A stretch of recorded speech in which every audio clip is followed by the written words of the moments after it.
My son gave me a first-class ticket. At the airport, a man told me, "Don't get on that plane." I never imagined those words would change my life forever. Today, I'm going to tell you something I never thought I would share. And if you, for a single second, feel that this sounds familiar, I only ask that you leave a like and subscribe. It will help me continue unburdening myself. My name is Esther Rodriguez. I'm 74 years old, and I live in a modest ranch house on the outskirts of San Antonio, Texas. That morning, I wore my usual, worn favorite cardigan, the one my mother gave me 30 years ago, and my best black loafers that still shine despite the wear. My hands, wrinkled by decades of cleaning other people's homes, trembled as I held the envelope my son had handed me the night before. "It's a gift, Mom. First class to San Jose, Costa Rica. A week at a luxury resort. You deserve it after all those years of hard work," Kevin, my oldest son, had told me, while his wife, Tiffany, chewed gum and scrolled through her iPhone without even looking at me. But something in his eyes didn't sit right with me. It was the same cold look I had seen when he sold his father's workshop lot without consulting me, when he stopped visiting on Sundays, when he started talking about investments and business opportunities, with that smile that never reached his eyes. The house smelled of freshly brewed coffee and warm homemade tortillas, just like it had for 50 years. But that morning, the aroma felt different, as if it were the last time I would ever smell it in my own home. My kitchen, with its hand-painted Mexican tiles, my wooden table where I had prepared thousands of meals for my 3 children, all seemed to be silently saying goodbye. "Why so far away, mijo? Why not the Florida Keys or Hawaii like I always dreamed?" I had asked him, holding the ticket between my work-stained fingers. "Because they have specialists there, Mom. For people your age. Doctors who understand your special needs. Special needs." As if I were a burden, a problem to be solved. As if my 74 years of life, my sleepless nights raising 3 children alone after their father passed, my hands ruined by scrubbing floors to pay for their education, were worth nothing more than a plane ticket to get me out of the way. "You're coming with me, right?" I asked with the naive hope of a mother who still believed in her children's love. Kevin laughed. A dry, empty laugh. "Me? Why?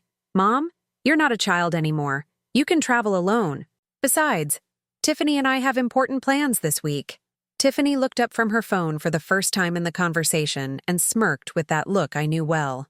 "We'll finally have the house to ourselves, Kevin. We can host the investors without distractions." That word. Distractions. I was a distraction in my own son's life. That night I couldn't sleep. I walked through my house, touching every piece of furniture, every photograph, every memory stuck to the walls. The picture of Kevin graduating college, which I paid for by selling my gold earrings. The photo of Tiffany at their wedding, whose dress I embroidered myself, working until the early hours. My grandkids' drawings stuck to the fridge, though they hadn't visited in months. In my dresser, I kept a glass jar filled with quarters and bills. For my grandkids, the label read in my shaky handwriting, money I had saved penny by penny, dollar by dollar, for years. When I opened the jar that night, it was empty. Kevin must have borrowed it, I thought, trying to justify the unjustifiable. He'll pay me back when I return from the trip. But deep down, something screamed that none of this was right. The speed with which they packed my suitcase, the way they avoided my questions, the way Tiffany had measured my room with her eyes, as if she were already planning what to do with the space. The car arrived at 5 a.m. I paid the fare, as always. Neither of my children came out to say goodbye. Tiffany barely poked her head out the window and waved dismissively, like shooing a fly. At San Antonio International Airport, SAT, sitting on those hard blue plastic chairs that know the exhaustion of thousands of travelers, I felt lonelier than ever. All around me, families were saying goodbye with hugs, emotional tears, and promises to call upon arrival. I only had my cardigan, my small suitcase with 3 dresses and my medication, and a ticket that increasingly felt like a sentence rather than a gift. I took out my old flip phone, one of those with large buttons for people like me, and dialed Kevin's number. It rang and rang until it went to voicemail. I tried to send him a text, but I didn't know what to write. "Thanks for the trip? Why do I feel like I'm being punished?" Why can't I shake this feeling that something terrible is about to happen? It was then that an older woman sitting next to me, holding a ticket identical to mine, murmured something that chilled me to the bone. They say they send old women like us over there and they never come back. Like we're old furniture that's no longer useful and needs to be donated. My heart started pounding so hard I thought it would burst out of my chest. The woman next to me, Mrs. Carmen, according to the name on her ticket when it fell, had red eyes from crying. Her wrinkled hands held the same type of ticket as mine. First class, destination San Jose, Costa Rica. Are you also traveling alone? I asked, my voice a strangled whisper. My children told me it was a prize for being such a good mother, she replied with a bitter smile. That I deserved to see the world before it was too late. She paused and looked at me with eyes that had seen too much. But for 3 months, they haven't looked me in the eye when they talk to me. And yesterday, I found documents on the kitchen counter talking about my house, selling it, saying I was no longer fit to live alone. Mrs. Carmen's words hit me like ice water. I remembered the hushed conversations Kevin and Tiffany had when they thought I couldn't hear them. Words like equity, inheritance, liquidity, and investment opportunity, floating among their nightly whispers. Is your house in your name? I asked, though I feared the answer. It was mine. Now I don't know. My daughter-in-law made me sign some papers a month ago. She said it was to protect my assets in case I got sick, that it was normal, that all women my age did it. Mrs. Carmen wiped her tears with an embroidered handkerchief she had surely made herself. Do you know what the worst part is? My granddaughter, the one I love so much, hugged me yesterday and said, "Grandma, don't go. Mom and Dad have been really happy since they found out you were traveling. Too happy." I felt as if someone had punched me in the stomach. The last few months started to make sense, like the pieces of a sinister puzzle. Kevin's increasingly spaced-out visits, always accompanied by Tiffany and never alone. The way they pressured me to sign important papers for my future. The insistence on naming Kevin as the beneficiary of my bank account in case something happened to me. "Mrs. Carmen," I said, gently taking her hand, "do you have any savings?" I did. 40 years working in a bakery. Every dollar I could save. But last week my account showed up empty. My son told me there was a bank error, and he would take care of it. Her voice broke. He also told me he invested my savings in Bitcoin, saying it was the currency of the future, that it would multiply my money. But every time I ask him, he changes the subject. Bitcoin. Kevin had been talking about it for months. How smart people invested in crypto. How he knew a friend who became a millionaire by buying Bitcoin when it was cheap. It's digital money, Mom. Digital dollars are the future, he had explained with that condescending smile he used when talking to me like I was a child. I took out my phone and dialed my bank. After waiting 20 minutes on the line, a kind voice confirmed what I already feared. My account was practically empty. Only a few $100s remained from a pension I had taken 30 years to accumulate. "Who authorized the withdrawals?" I asked, my voice trembling. "According to our records, you signed an authorization 2 months ago for Mr. Kevin Miller to manage your account. There are also movements toward a cryptocurrency investment platform." The employee spoke with the cold efficiency of someone reading information from a screen without realizing that every word was tearing apart the listener's life. 2 months. Just when Kevin had insisted I go to sign some insurance papers at an attorney's office downtown. He had taken me to a place full of desks where a man in a suit made me sign documents to update my beneficiaries. I had trusted him, as mothers trust their children raised with love and sacrifice. "And my house?" I asked, although every word hurt like a stab. "The property located on Elm Street was transferred 3 weeks ago. The new owners are Kevin Miller and Tiffany Miller."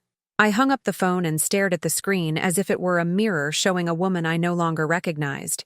A woman who had lost everything without even realizing it. A woman whose son had sold her house, emptied her bank account, and was now sending her halfway across the world like one gets rid of old junk. Mrs. Carmen took my hand when she saw tears streaming down my cheeks. "Mrs. Rodriguez, you too?" I could only nod.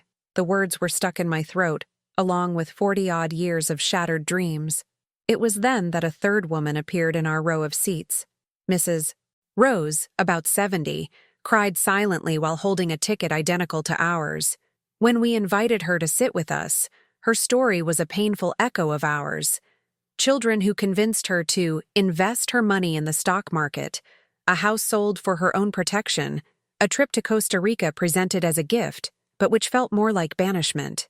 "We are three," Mrs. Rose murmured.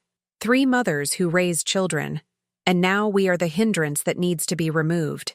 At that moment, I realized something that terrified me to the core. We were not isolated cases. We were part of something bigger, more calculated, more cruel. Our children hadn't made these decisions out of love or concern. They had made them out of greed, for the promise of inheriting our liquid assets without having to wait for nature to take its course.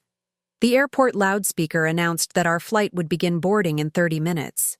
30 minutes to decide whether to board that plane toward a destination that seemed increasingly sinister, or whether I had the courage to do something I had never done in my life, disobey my son, and fight for what was mine.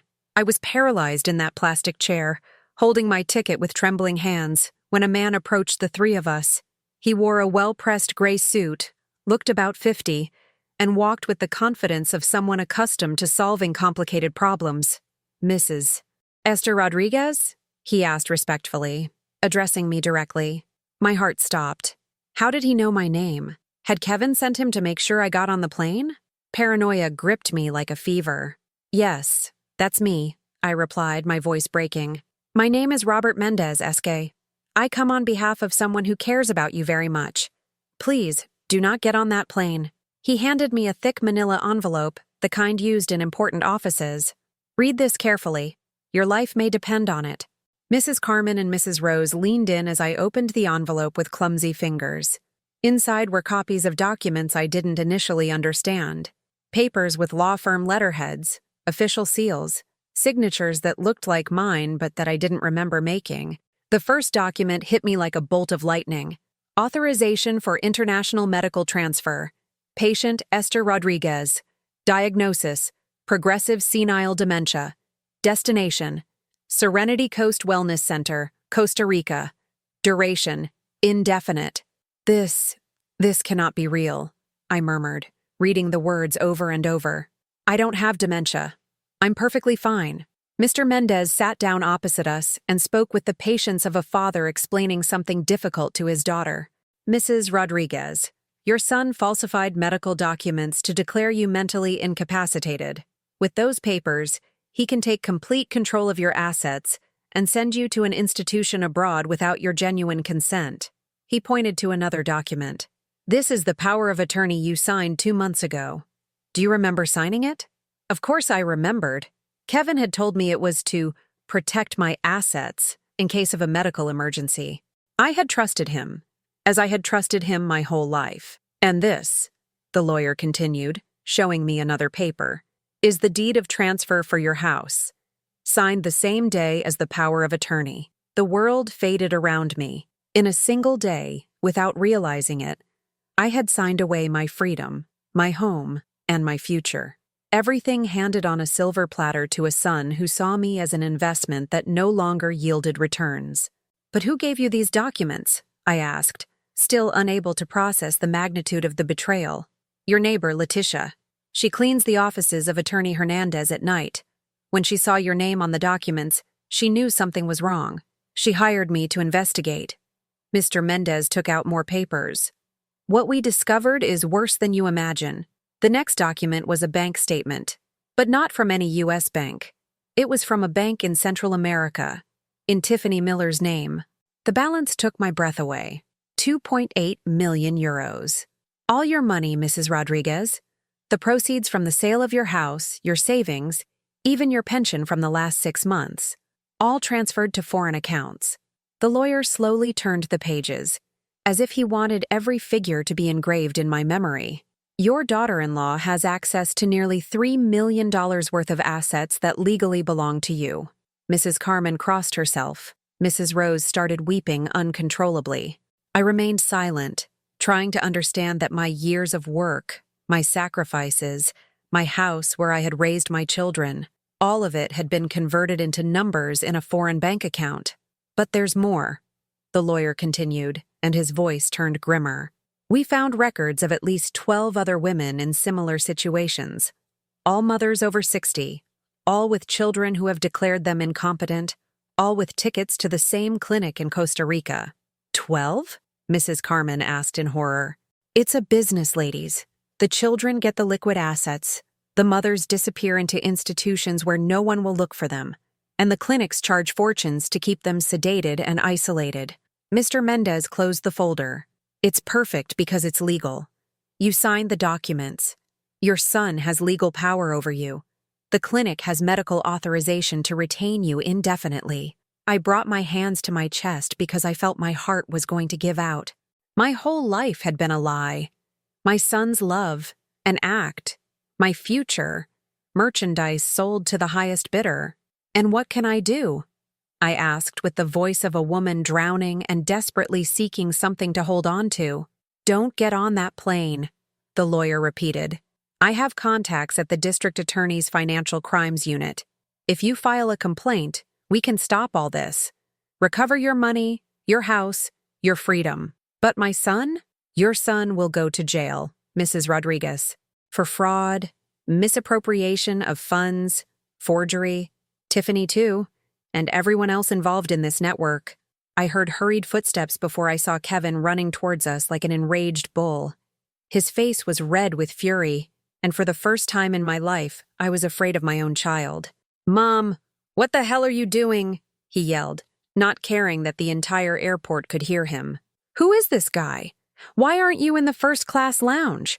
I stood up from my seat with a dignity I didn't know I still possessed.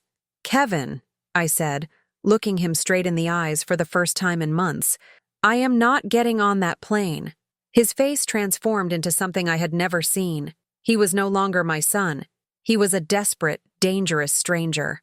Yes, you are, you crazy old woman. Everything is arranged.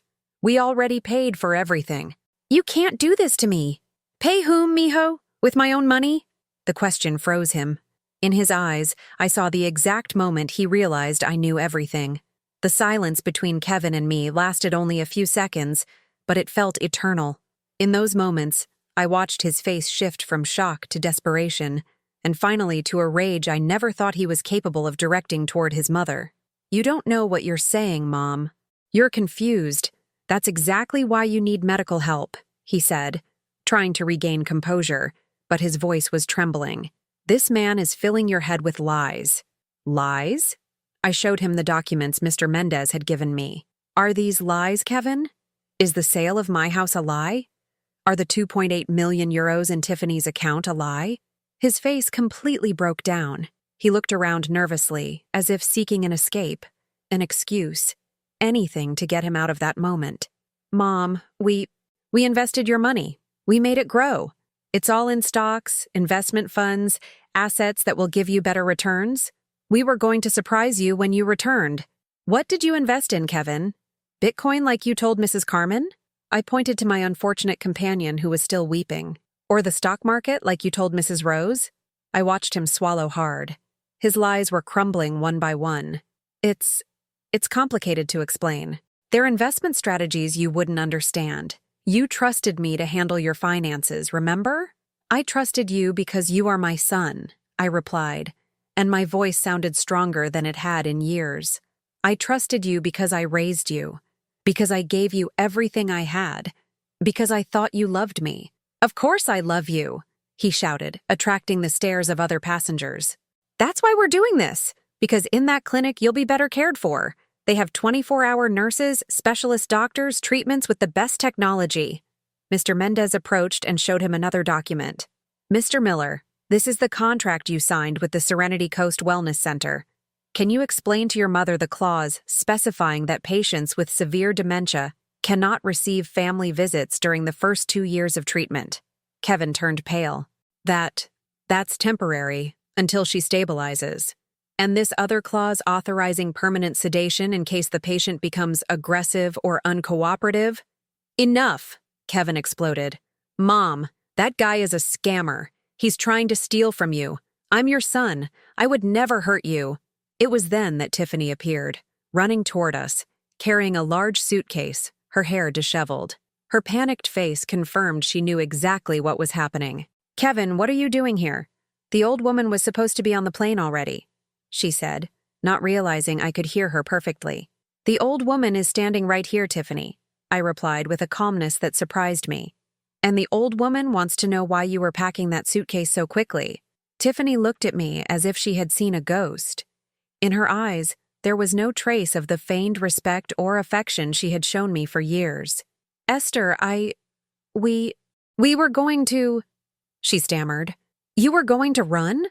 With my 2.8 million euros? I asked, pronouncing each number slowly. "Did you think that once I was locked up in Costa Rica, you could disappear with my money?" "That money is ours," Tiffany screamed, completely losing composure. "We took care of you. We put up with your complaints, your illnesses, your old lady quirks. We deserve it." The silence that followed her confession was deafening. Even Kevin looked at her in horror, realizing she had revealed too much. "Tiffany, shut up," he whispered to her. "Why? Everything's ruined now. This old woman ruined everything." She pointed at me with pure hatred. "We were going to be millionaires. We were going to buy the penthouse in Miami, the luxury car, the European vacations. All with that money that was going to be wasted keeping you alive anyway." Her words cut me like knives, but they also liberated me. I finally saw Tiffany without her mask, without pretense. She was a woman who had calculated the value of my life in dollars and decided that my death was worth more than my existence. "And my grandchildren?" I asked, my voice broken. "Do they also know their grandmother is a hindrance?" Kevin looked down.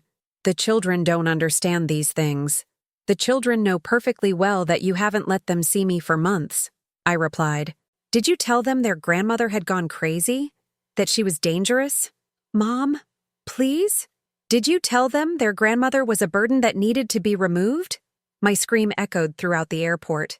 People had stopped to look at us, some recording with their phones, others simply watching the spectacle of a family destroying itself in public. "Esther, keep your voice down," Tiffany begged with a false smile, trying to recover her public image. "People are watching us." "Let them watch," I replied. "Let them see what you did to me. Let them see how two heartless people destroyed a mother who gave them everything." Just then, my phone rang.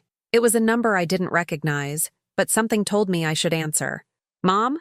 The voice of my daughter, Maria, reached me like water in the desert. "Mom, where are you? I just spoke with Letitia. She told me everything. Is it true Kevin was going to send you to Costa Rica?" I started crying hearing her voice.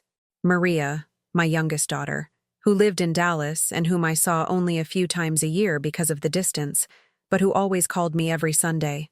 "Mija, yes, I'm at the airport. Your brother stole everything from me." "I know, Mom. I know everything. I'm driving to San Antonio now. I have a lawyer with me. Don't move from there. Don't let them take you anywhere. Do you hear me?" "Yes, Mija." "Mom, listen to me closely. You are not crazy. You are not sick. And no one is going to take what is yours. We are going to get everything back." Kevin had been listening to my phone conversation, and his face filled with panic. "Is Maria coming here?" he asked, his voice shaking.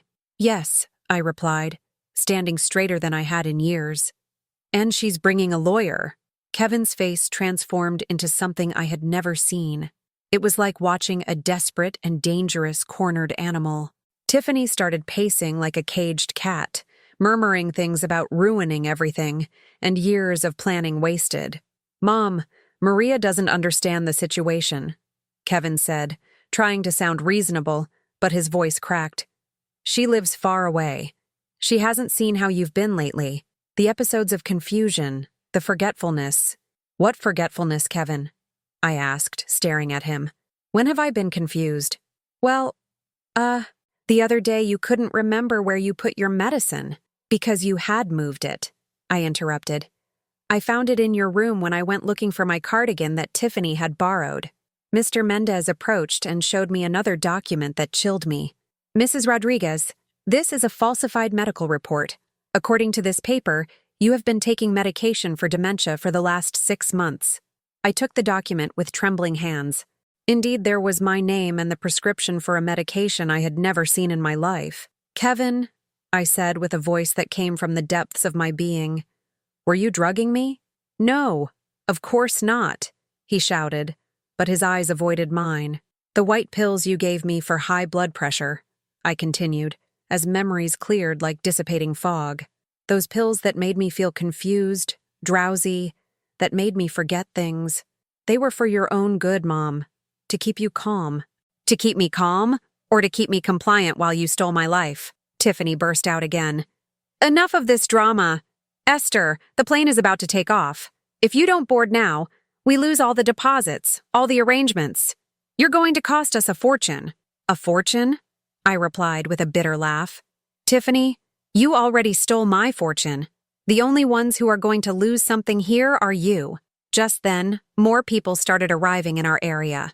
First was Letitia, my neighbor, running up in her slippers and apron, followed by Fernando, the gentleman who sold me vegetables at the market.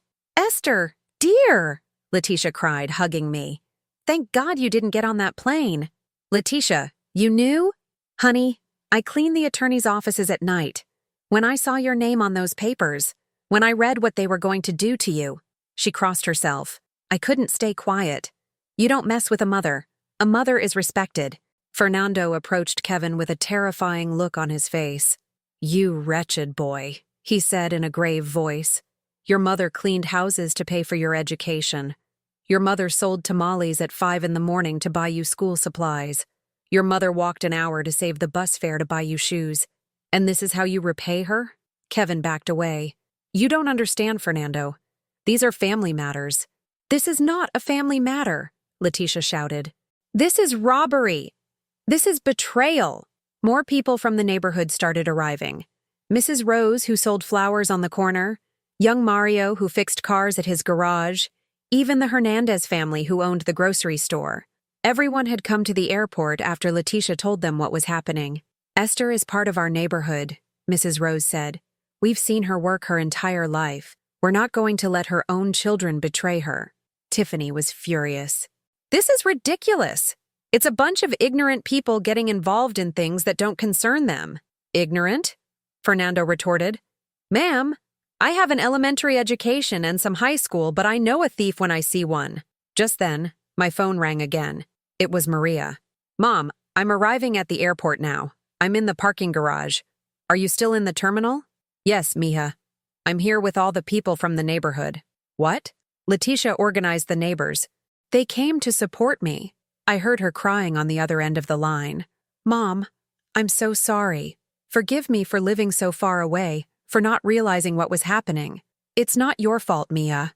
"Yes, it is my fault. I should have visited more often. I should have suspected when Kevin stopped answering my calls, when he stopped sending me pictures of you." Kevin, who had been listening, approached the phone. "Maria, don't come. This is a misunderstanding. Mom is confused. Those people are manipulating her." I put the phone on speaker so everyone could hear my daughter's response. "Kevin Miller, you are a disgrace. You are the worst kind of man there is. One who betrays his own mother. When I get there, you will give back every dollar you stole from her." "Maria, you don't understand." "I understand perfectly," she yelled through the phone. "I understand you falsified medical documents. I understand you sold Mom's house without her genuine consent. I understand you transferred her money to accounts abroad. And I understand you were going to lock her up in a clinic so she could never reclaim what is hers." Tiffany snatched the phone from my hands. "Maria, we take care of your mother every day. You live comfortably in Dallas while we deal with her needs. We deserve compensation." "Compensation?" Maria's voice sounded dangerous. "Tiffany, if you want compensation, go get a job. My mother is not a bank account you can empty at your convenience." At that moment, 2 men quickly walked toward us. One wore a suit and carried a briefcase. The other looked like a detective, although he wasn't in uniform. "Mrs. Esther Rodriguez?" the man in the suit asked. "Yes, I am Mr. Perez, an attorney representing your daughter, Maria. This is Detective Morales from the Specialized Financial Crimes Unit." Kevin and Tiffany instinctively grabbed hands.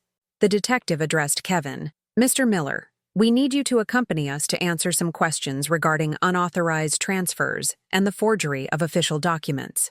Am I being arrested? Kevin asked in a small, frightened voice. For now, we just want to clarify the situation. But I recommend you cooperate. Tiffany began to cry. Kevin, what are we going to do? The money is no longer in our accounts. We already moved everything. Shut up, Kevin yelled. But it was too late. The detective smiled. Thank you for that information, Mrs. Miller. That constitutes a confession of illegal asset transfer. It was then I saw Maria running towards me with open arms. My youngest daughter, who had driven 5 hours nonstop to reach me, who had hired lawyers and detectives to save me. Mom. She hugged me so tightly I thought my ribs would break. I'm so sorry.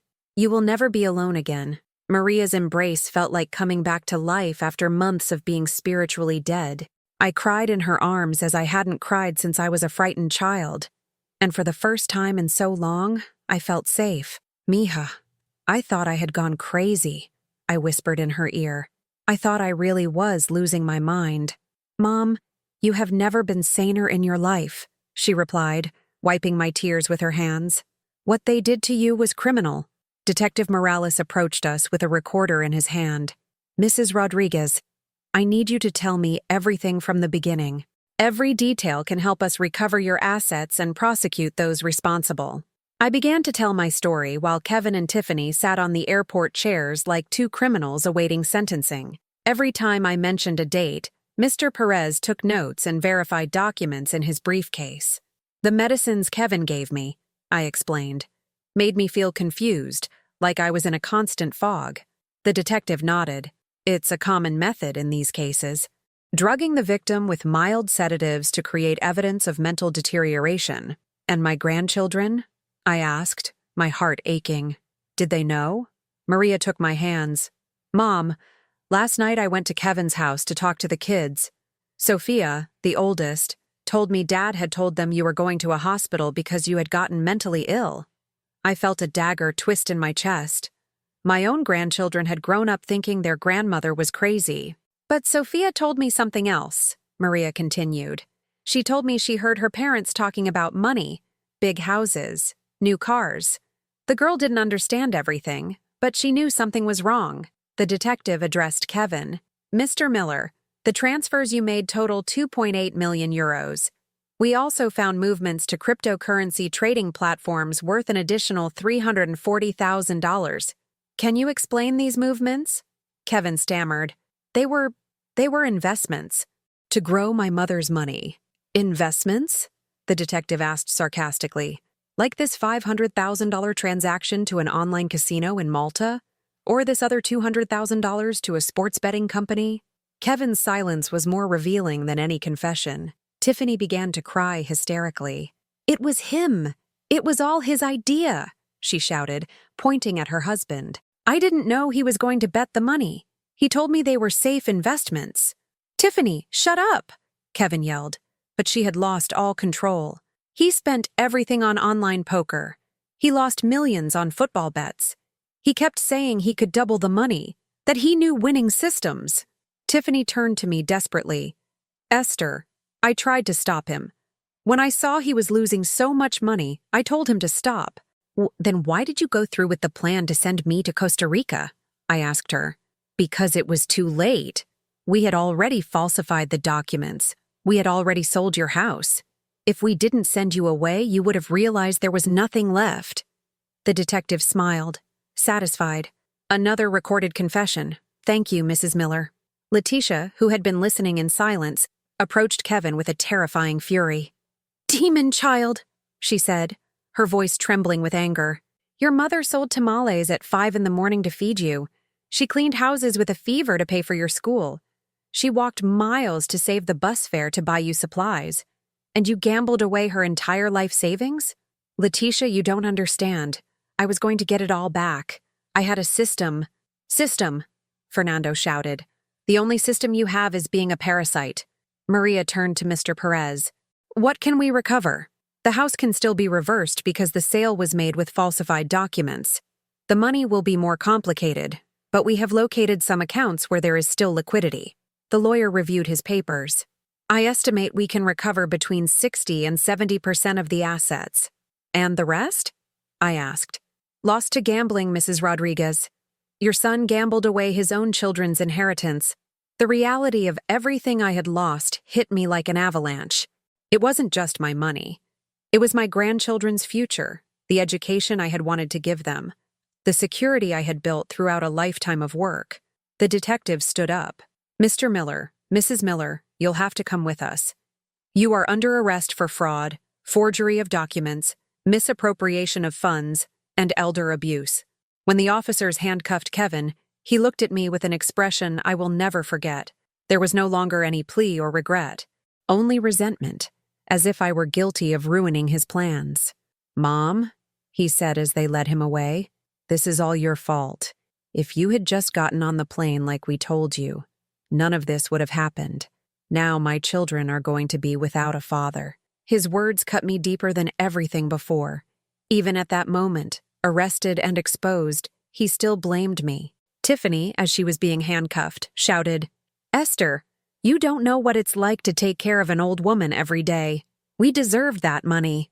When they were taken away, an eerie silence fell over the airport. The people from the neighborhood surrounded me with hugs, words of support, and promises that I would never be alone again. Esther, Mrs. Rose said, your house is our house. You never have to worry about a thing again. Fernando nodded. In the neighborhood, we take care of our own, and you are our Esther. Maria hugged me again. Mom, you're coming to live with me in Dallas, or I'll move back here, whatever you prefer. But you will never be alone again. No, mija, I replied with a clarity that surprised me. I am going back to my house. When we get it back, I am going back to my house. Are you sure? I've never been surer of anything in my life. I looked toward where Kevin had been taken and felt something strange. It wasn't sadness at losing my son. It was relief at having freed myself from someone who had never truly loved me.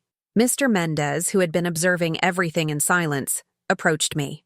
Mrs. Rodriguez, it will be a long process. Recovering your assets, the lawsuits, all of that can take months. I have time, I replied. I'm 74 years old, and until today, I thought my life was over. Now I know it's just beginning. Maria smiled through tears. Mom, I am so proud of you. Proud? But I didn't do anything. If it weren't for Leticia, for Mr. Mendez, for you— Mom, she interrupted. The hardest thing a mother can do is accept that her child is a criminal. And you did it. You chose the truth over blind love. She was right. For the first time in my life, I had chosen my dignity over misplaced family loyalty. That night, I slept at Leticia's house, in a borrowed bed, without my belongings, without my home. But for the first time in months, I slept in peace. The following days were like living on an emotional roller coaster. Each morning, I woke up at Leticia's house, thinking for a second that it had all been a nightmare, until reality hit me again. My son was in jail, my daughter-in-law had fled the country, and I was starting my life over at 74. Maria stayed in San Antonio to support me through the entire legal process. Every day we went to Mr. Perez's office, where he patiently explained the steps they were taking to recover my assets. Mrs. Rodriguez, the lawyer would tell me as we reviewed documents, we have managed to freeze the account in Central America, where Tiffany had the euros. We also found transfers to accounts in the Bahamas that we can trace. But how long will it take? I asked every day. These international processes can take between 6 months and 2 years, he answered honestly. But the important thing is that they can no longer touch your money.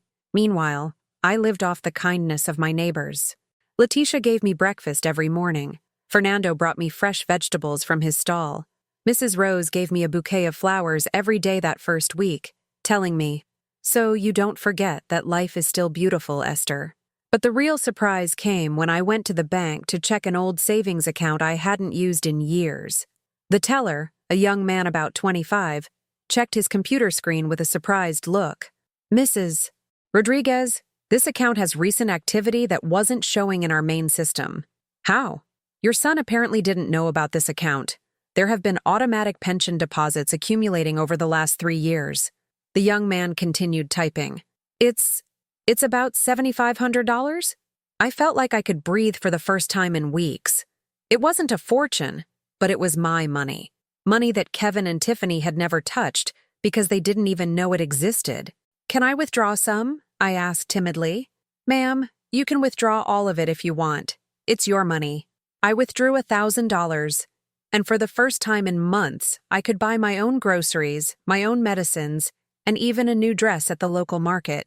It wasn't much, a blue blouse with little white flowers, but it was mine. The first thing I had bought for myself without feeling guilty in over a year. One afternoon, as Maria and I walked through downtown San Antonio, I received a call that completely surprised me. It was Sophia, my oldest granddaughter. "Grandma Esther?" Her voice sounded small, frightened. "Sophia? My love, how did you get my phone number?" "Aunt Maria gave it to me." "Grandma, is it true that Dad is in jail?" My heart broke. "Yes, my love. Your father did some very bad things. But is it true you're not crazy? Mom told us you had gone crazy, and that's why they had to send you away." "No, my love. I'm not crazy. Your dad lied to me, and he lied to you too." There was a long silence, and then I heard sobs. "Grandma, I knew something was wrong. I heard Dad talking on the phone about money, about gambling, and Mom cried a lot at night." "Where are you now, my love?" "We're with Grandma Patricia, Mom's mom. But she says she can't take care of us for long because she doesn't have money." "Grandma Esther, are we going to jail too?" My tears started falling like a waterfall. My grandchildren, innocent of everything, were paying the consequences of their parents' decisions. "No, my love, you are not going anywhere bad. Grandma is going to take care of you." "But how? Dad said you don't have a house anymore." "I'm going to get my house back, Sophia. And when I have it back, you're going to come live with me." "Really?" "I promise you, my love." When I hung up, Maria looked at me with concern. "Mom, are you sure you want custody of the children? It's a huge responsibility." "Maria, those children are innocent. They didn't ask to have criminal parents, and they are my blood. But Mom, you're 74 years old, and I have 74 years of experience raising children. I raised 3, and 2 turned out fine," I said, looking at her with a smile. "I can raise 2 more." That night at Letitia's house, I made a decision that would change everything. I called Mr. Perez. "Attorney, I want to request custody of my grandchildren." "Mrs. Rodriguez, it's a complicated process. Your son is in prison, but technically Tiffany is still the legal mother. Tiffany abandoned her children when she fled the country. That counts as abandonment, right?" "Yes, but we would need to prove it legally." "Then prove it. And attorney, speed up the process of recovering my house. Those children need a home." The following week, Tiffany's mother brought my grandchildren to see me. Sophia, 12, and Alex, 8, arrived with a small suitcase each and faces that didn't understand what was happening to their world. Sophia hugged me so tightly I thought I would break. "Grandma Esther, I thought I was never going to see you again." Alex, shyer, stayed back until I knelt down to his level. "Are you my real grandma? The one who isn't crazy?" "I am your real grandma, my love, and I've never been saner in my life. But why did Dad say you were sick?" "Because your dad got very confused, my love. Sometimes parents make very big mistakes." My grandchildren's maternal grandmother spoke to me privately while the children played in Letitia's yard. "Esther, I can't take care of them. My pension barely covers me. And besides, I knew what Tiffany was doing." "You knew?" "She told me they were going to send you to Costa Rica. I told her it was wrong, but..." She shrugged. "Tiffany never listened to me about anything." "And why didn't you warn me?" "Because I thought it was your business. That maybe you really were sick." She looked at me with shame. "I'm sorry, Esther. I should have done something." That night, I tucked my grandchildren into the room Letitia had set up for them. Sophia held my hand before sleeping. "Grandma, are you really going to be able to take care of us?" "Yes, my love. But how? Dad always said taking care of kids cost a lot of money." I smiled. "My love, your dad was right about that. Taking care of children does cost money. But do you know what the most expensive thing about raising children is?" "What?" "Not raising them properly. Not taking care of them costs much more. Because then they grow up without love, without values, without knowing right from wrong." Alex, who had been pretending to sleep, turned toward me. "Like what happened to Dad?" The question pierced my soul. My 8-year-old grandson had understood something that had taken me decades to accept. Kevin had become who he was because at some point, somehow, I had failed to teach him the value of unconditional love over self-serving love. Yes, my love. Like what happened to your dad. But it won't happen to us, will it? No, I replied with a certainty that came from the depths of my being. It won't happen to you because now I know the difference between loving and spoiling, between giving everything and giving what's convenient. I couldn't sleep that night. Not because of worry, but because of an emotion I hadn't felt in years. Purpose. For the first time since Kevin took everything, I had a reason to get up every morning that wasn't just survival. 3 months after that airport nightmare, I was sitting in the family courtroom in San Antonio, dressed in my best suit, the one I had bought specifically for that custody hearing. My grandchildren were sitting beside me, clean, combed, dressed in the new clothes I had bought them with my recovered savings. The judge, a woman in her 50s with a severe but fair gaze, reviewed the documents while Tiffany appeared via video conference from the location she had fled to after being released on bail. "Mrs. Miller," the judge said, "you abandoned your minor children to flee the country. Do you have an explanation?" Tiffany, who looked drawn and nervous on the screen, stammered, I didn't abandon my children. I just needed time to sort out the financial situation." "Sort out what financial situation?" the judge asked dryly. "According to reports, you and your husband defrauded Mrs. Esther Rodriguez of almost 3 million euros. That money was an investment. We were going to multiply it and return it." The judge looked at me with an expression that seemed to say, "I've heard it all, but this takes the cake." "Mrs. Rodriguez," she addressed me, "you are requesting custody of your grandchildren at 74 years of age. Do you feel physically and emotionally capable of raising them?" I stood up with the dignity I had recovered over these months. "Your Honor, for the last 3 months, I have cared for these children. I have taken them to the doctor, the dentist, to school. I have done their homework with them, cooked their favorite meals, and slept next to them when they have nightmares about their father being in jail." My voice grew stronger. "I am 74 years old, but I have more energy and love to give them than their parents did in their best days." Sophia asked permission to speak. The judge nodded.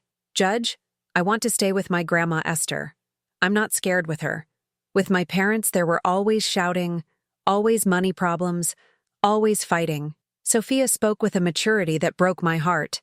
"My grandma teaches me things, helps me with homework, and never yells at me." Alex, Shire, just nodded when the judge asked him if he agreed with his sister. The social worker, who had been evaluating our case for weeks, stood up to give her testimony. "Your Honor, I have visited the home where the minors currently reside with Mrs. Rodriguez. The children are well fed, attend school regularly, have established routines, and show clear signs of emotional stability." She consulted her notes. "I have also interviewed neighbors, teachers, and family members. All agree that since being with their grandmother, the children have noticeably improved in behavior and academic performance." Tiffany interrupted from the screen. "But Esther doesn't have money. How is she going to support 2 children on a miserable pension?" It was then that Mr. Perez stood up with a smile he had been waiting weeks to show. "Your Honor, I am pleased to report that we have successfully recovered 85% of Mrs. Rodriguez's assets. Her house has been legally restituted to her name, and we have recovered 2.4 million euros from the accounts where Mrs. Miller had transferred the money." The silence in the room was absolute. Tiffany turned pale on the screen. "Furthermore," the lawyer continued, "Mrs. Rodriguez has decided to invest part of these resources into a trust fund for her grandchildren's education, thus guaranteeing their academic future." The judge smiled for the first time during the entire hearing. "Mrs. Miller, do you have anything further to add in your defense?" Tiffany started crying. I want to see my children. They are mine." "Ma'am," the judge replied firmly, "you lost the moral right to call these children yours when you abandoned them to flee with stolen money. You will have the right to supervise visits once a year, if the minors so desire." Sophia approached the microphone. "We don't want to see her, Judge. She never really took care of us. She was always busy with her phone or fighting with Dad." Alex nodded shyly. The sentence was unanimous. Full custody for me. with Tiffany losing all parental rights except for the annual supervised visit. When we left the courthouse, my grandchildren hugged me on the steps while Maria wept with joy. "Grandma Esther," Sophia said, "are we really going to live in your house now?" "In our house, my love. It's our house now." That afternoon, we went to the house I had recovered. It was exactly as I had left it because the buyer Kevin had found turned out to be part of the fraud network and was also under investigation. My grandchildren ran through the house as if it were an amusement park. Alex shouted from the yard, "Grandma, there's a huge pecan tree here." Sophia explored what would be her room and yelled, "Grandma, I can see the neighborhood park from my window." That night, we ate dinner at my table, in my kitchen, with food I had bought with my recovered money. But most importantly, we ate like a real family, without shouting, without fighting, without tension. "Grandma," Alex asked while eating his tacos, "do you think Dad will be mad because we're happier without him?" The question surprised me with its depth. My love, real fathers are happy when their children are happy, even if it's without them. If your dad gets mad because you are doing well, then he is not thinking like a father, but like a selfish person. "What, and are we going to be selfish when we grow up?" "No," I replied with absolute certainty. "Because you are going to learn that love cannot be bought, sold, or stolen. Love is given and received, but always with respect." Sophia, who had been listening in silence, asked me, "Grandma, do you forgive Dad?" The question struck me right in the heart. I had been thinking about it for months. My love, forgiving doesn't mean that what he did was okay. Forgiving means I am no longer going to carry the poison of resentment in my heart. I paused to take a drink of water. "I forgive your father because if I don't, that poison will only hurt me, and by extension, it will hurt you both. But you won't forget what he did?" "Never, Sophia. And I hope you don't forget either. Not to hold a grudge, but so that when you grow up and have your own decisions to make, you remember that there are always consequences." That night, when I tucked my grandchildren into their new beds, in their new rooms, in our recovered home, I sat in my living room and looked at the pictures I had rehung on the walls.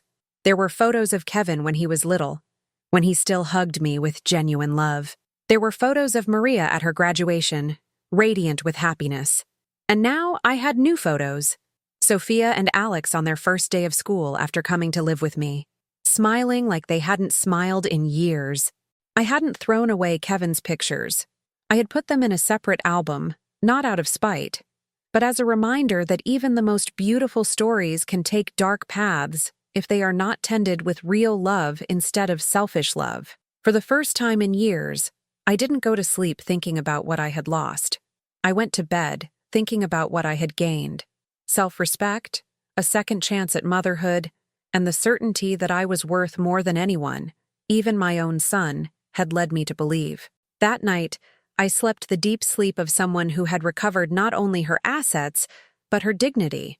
6 months after recovering my house and custody of my grandchildren, my life had taken a turn I never imagined at 74. Every morning, I woke up to the sound of Alex practicing guitar in the backyard. He had insisted on taking music lessons with the money we could now afford, and the aroma of coffee that Sophia had learned to make exactly how I liked it.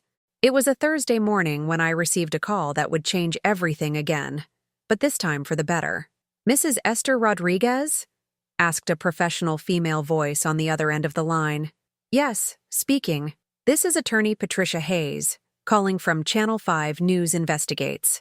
We've been following your case and would like to invite you to participate in a special segment on seniors who are victims of financial family abuse." "On television?" I asked incredulously. "Yes, ma'am.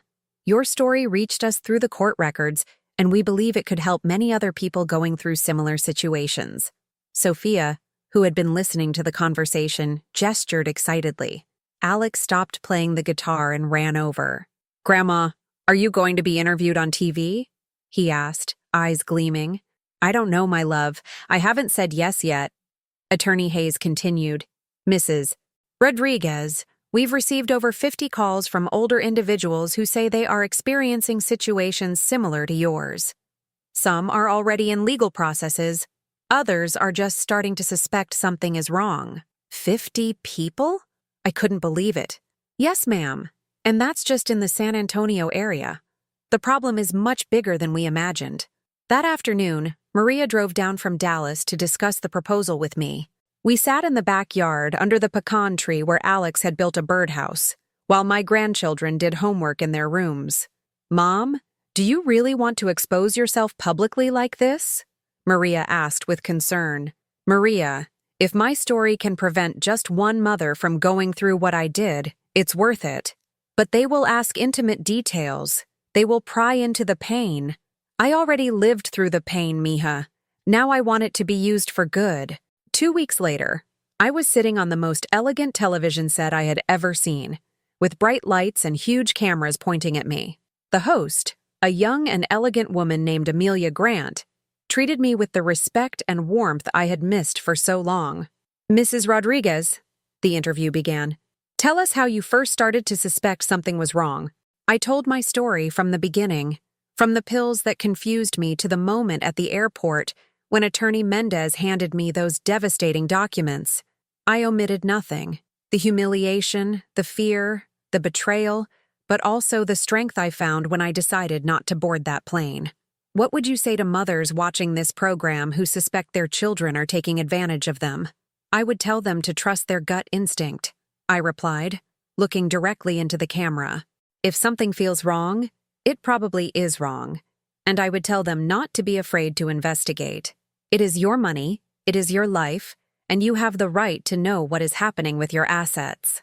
During the broadcast, the program showed telephone lines jammed with calls.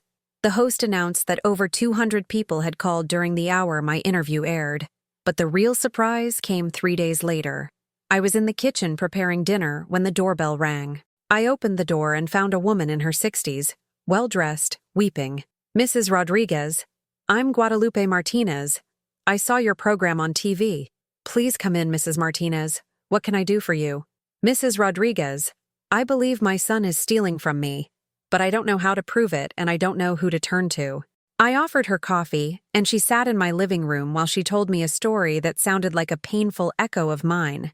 A son who managed her finances, empty accounts, properties transferred without her genuine knowledge, plans to send her away to rest at an assisted living facility overseas.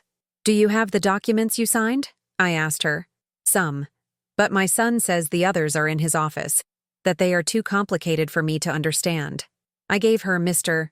Perez's phone number and Detective Morales' information. Call them today. Don't wait. That was the first, but not the last. Over the following weeks, my house became an informal sanctuary for mothers betrayed by their own children. They came from across the San Antonio metropolitan area, some accompanied by the few relatives who supported them, others completely alone. My living room filled with horror stories that repeated with minimal variations. Children declaring their mothers incompetent to seize their assets, daughters-in-law manipulating documents, grandchildren used for emotional blackmail, family fortunes converted into online gambling chips. Mrs. Carmen, the woman I met at the airport, temporarily moved into the house next door that belonged to a family who had emigrated.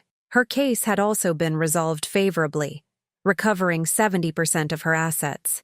Esther, she told me one afternoon while we had tea on my patio, did you realize we are stronger together? She was right.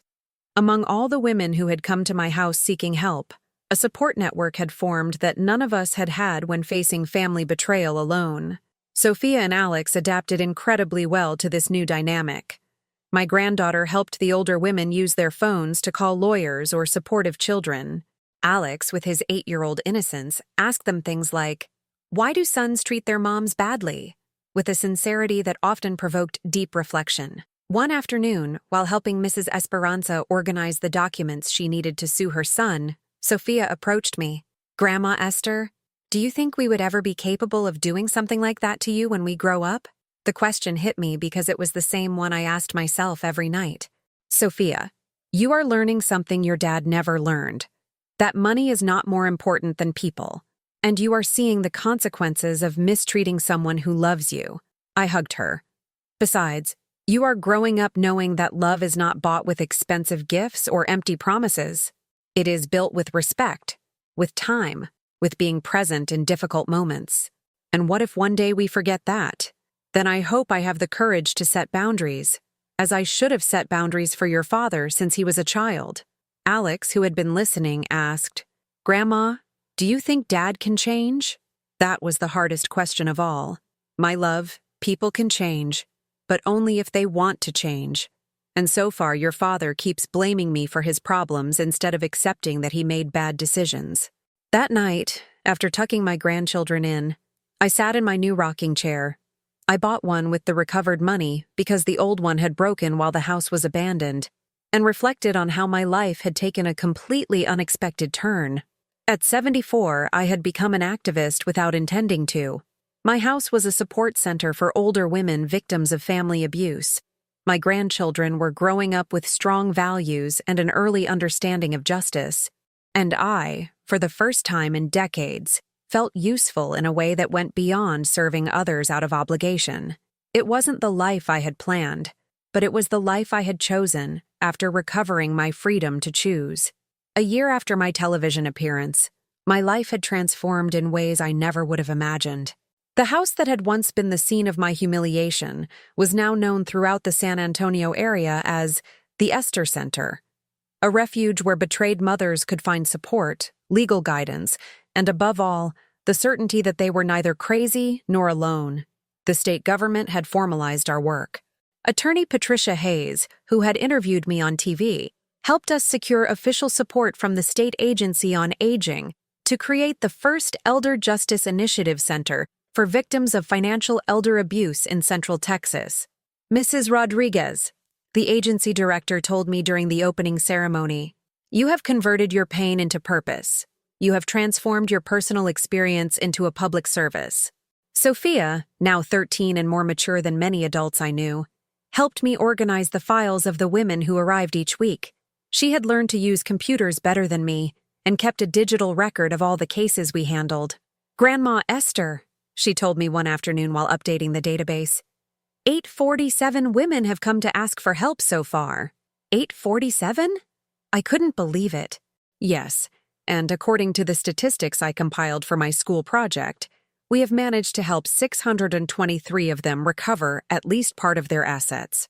My granddaughter had chosen financial elder abuse in the U.S. as her high school research topic, and her teachers were so impressed they invited her to present her work at a national geriatrics conference. Alex, meanwhile, had developed a special sensitivity towards the elderly. At 9, he was the favorite of all the ladies who visited the house. He played guitar for them, read them letters from supportive children, and had a natural ability to make them smile even in their darkest moments. "Grandma?" he asked one night at dinner, "do you think when I grow up, I'll be able to help more people like you?" My love, you are already helping. Every smile you bring to Mrs. Carmen when she is sad, every song you play for Mrs. Rose when she misses her family, that is helping. It was that same month when I received an unexpected call. It was from the correctional facility where Kevin was serving his sentence. "Mrs. Rodriguez, your son wants to speak with you," a social worker informed me. "He's been requesting a visit for months, but they wanted to consult you before authorizing it." My heart stopped. I hadn't spoken to Kevin since the day of his arrest, over a year ago. Has he said why he wants to see me? He says he wants to apologize. I couldn't sleep that night. Maria drove from Dallas as soon as I told her about the call. "Mom, you don't have to see him if you don't want to," she said as we had coffee in the kitchen. "You don't owe him anything anymore." "It's not about what I owe him, Mija. It's about what I owe myself." "What do you mean?" "For a year I've been helping other mothers find closure, heal wounds. But I have one wound I haven't closed. That of my imprisoned son." Sophia approached us. At 13, she understood family dynamics better than many adults. "Grandma, are you going to see Dad?" "I'm considering it, my love. What if he just wants to manipulate you again?" My granddaughter's question showed me she had learned to distrust her father's intentions, which pained me but also reassured me because it meant she wouldn't be easily deceived in the future. "Sophia, there's a difference between forgiving and being foolish. If I go to see your dad, it will be on my terms, with my boundaries, and with the certainty that he can no longer harm me because I no longer depend on him for anything." 3 days later, I was sitting in the visitor's room at the Coastal Bend Correctional Facility, dressed in my best navy blue suit and carrying a sense of calm that had taken me 75 years to achieve. When Kevin walked in, I barely recognized him. He had lost weight, had gray hair he hadn't had before, and walked with a humility I had never seen in him. He sat across from me without attempting to hug me, for which I was grateful. "Mom," was the first thing he said, and his voice sounded different. Smaller, more broken. "Kevin, thank you for coming. I didn't know if you would. Here I am." There was a long silence. He looked at his hands. I looked at him, trying to find the child he once was in this 45-year-old man who had destroyed our lives. "Mom, I've had a lot of time to think, to understand what I did." "And what did you understand, Kevin?" "That I am a thief, that I am a liar, that I betrayed the person who loved me most in this world." His eyes filled with tears. "That I lost my children because of my own greed." "And what else did you understand?"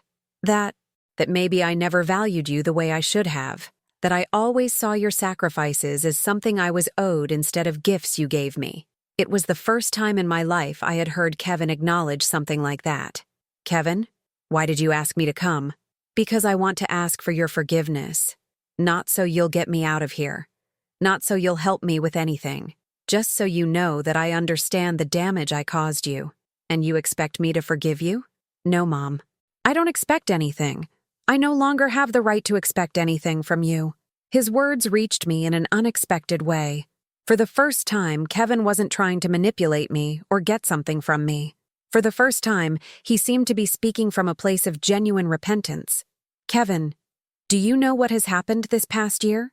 My lawyer told me you recovered the money, that you have Sophia and Alex with you, that you went on television talking about what I did to you. And how do you feel about that?" "Proud," he replied, and the word completely surprised me. "Proud?" "Yes, Mom. Proud that you had the courage to expose yourself publicly to help other people. Proud that my children are growing up with someone who truly loves them." He wiped his tears. "And ashamed that you had to do it alone. After I betrayed you. Kevin, do you truly believe you can change?" "I don't know, Mom, but I want to try. There's a rehabilitation program in here. Psychological therapy. Support groups for gambling addiction. I'm learning things about myself I didn't know." "Like what?" "Like I always envied you." "Envied me?" "Yes, Mom. Envied your strength, your ability to work without complaining. How the people in the neighborhood respect and love you. I wanted to have money so people would respect me like they respect you, but I never understood that respect can't be bought." We were silent for several minutes. I processed these words I never thought I would hear from my son. "Kevin, what do you want me to do with what you are telling me?" "Nothing, Mom. I just wanted you to know that I realize everything I lost because of my selfishness." "And your children? Sophia and Alex?" His voice broke. "They are better off without me. For the first time in their lives, they are growing up in an environment without violence, without yelling, without the constant tension of money. They are better off with you. But they are still your children, Kevin." "No, Mom.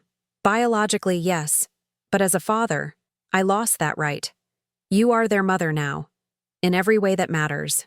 When the visit ended, Kevin didn't ask me to return. He didn't ask for money. He didn't ask for favors. He didn't ask me to talk to a lawyer.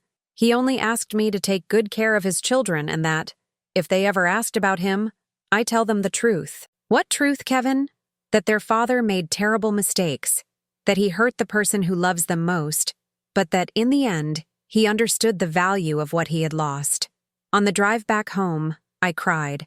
Not for Kevin, but for myself, for the closure I didn't know I needed, for the confirmation that my decision not to board that plane had been the right one, for the certainty that I had raised my grandchildren better than I had raised my son, because this time I knew the difference between love and permissiveness. That night, when I told Sophia and Alex about the visit, Sophia asked me, "Grandma, did you forgive him?" "Yes, my love. I forgave him. Does that mean he's coming back to live with us?" "No, Sophia.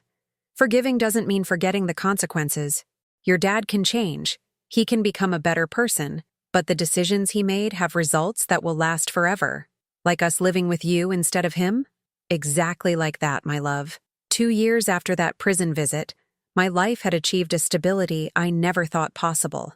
At 76, I woke up every morning with purpose, energy, and the satisfaction of knowing that every day had meaning. The center had grown into a national reference point. We received cases from all over the U.S., and even from other countries where desperate mothers had heard about our work through the internet and social media that Sophia managed with the skills of her generation. Grandma Esther, my granddaughter told me one morning while checking emails on the computer we had bought for the center. We have a request for help from California, another from Florida, and a lady from Spain who says she saw the documentary about you on Netflix. Documentary on Netflix? I asked, surprised. Yes, remember? The production company that came last year to film. It's online now, and it's called Esther, the Mother Who Said No. Indeed, without my realizing it, my story had transcended borders. The 1-hour documentary featured not only my case, but also that of dozens of women we had helped over the years. It was a raw yet hopeful portrait of how financial elder abuse had become a silent epidemic. Alex, now 11, had developed a special ability to connect with the women who arrived heartbroken at the center. His innocence and his music had a healing power that no professional therapy could match. Mrs. Carmen, he told one woman who had arrived crying that morning, "My grandma always says that when someone takes your money, they only take paper. But when someone takes your dignity, that is serious, and you have all your dignity intact." The woman looked at him as if she had seen an angel. "Do you really believe that, child?" "Of course I do. Look at my grandma. My dad took all her money, but he couldn't take what really matters, her worth as a person." Those words, spoken with the simplicity of an 11-year-old boy, had more power than all the psychological speeches in the world. It was around this time that I received a call that changed everything again. It was from the state legislature. "Mrs.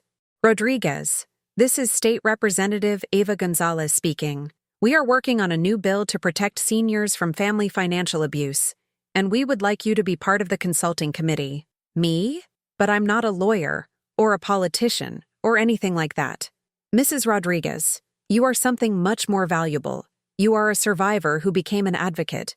Your experience is worth more than any college degree." 3 months later, I was sitting in the Texas State Capitol building in Austin, dressed in my best suit, and carrying a folder full of real cases from all the women we had helped. "Honorable representatives," I said when it was my turn to speak before the committee, "I do not come here as a legal expert.